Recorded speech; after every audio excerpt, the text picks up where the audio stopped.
blaza. Maji ya kunawa nao. Nawa.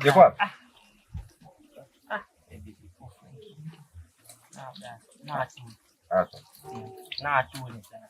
Jisikia upo nyumbani na jinsi yani hapo. Jisikia upo nyumbani kabisa. Basi kula tu. Kula.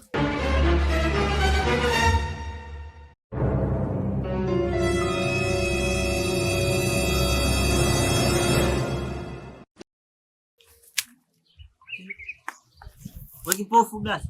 Mimi? Mimi sioni kabisa. Kabisa uone? Uone kabisa ni uone. Da kweli. Nakuona.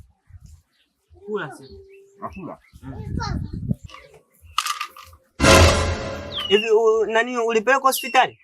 Nilipelekwa lakini muda mrefu sana. Muda mrefu? Tangia sijazaliwa ndio nikapelekwa hospitali. Dada. Na yani naona kama yani kweli. Maki hapa tunakula ugali ila bado unakimbiza kweli yani.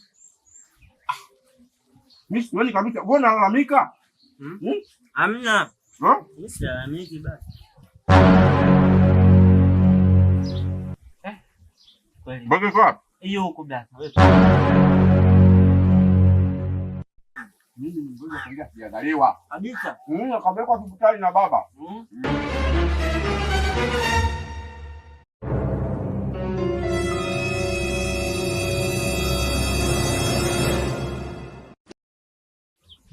Dada. Chani. Mimi nimechauko leta huko. Uone. Ndugu wangu weka bwana ugali tule hapa nimebakisha kidogo mimi. Umejuaje kama naondoka na ugali? Kama kweli wewe kipofu. Wewe bwana ugali wetu utamaliza ndugu yangu bwana ndugu yangu. Utani blaza, utani, sio utani wa ngumi. Hamna bwana ngumi mimi bwana leta ugali bwana. Niambie hivyo. Utani wa ngumi huo. Mimi naenda kula ndani. Mbona hutaki kuelewa ndugu yangu? Unielewe. Ndugu yangu unakuwa na uroho ndio ndio maana kupati mwili.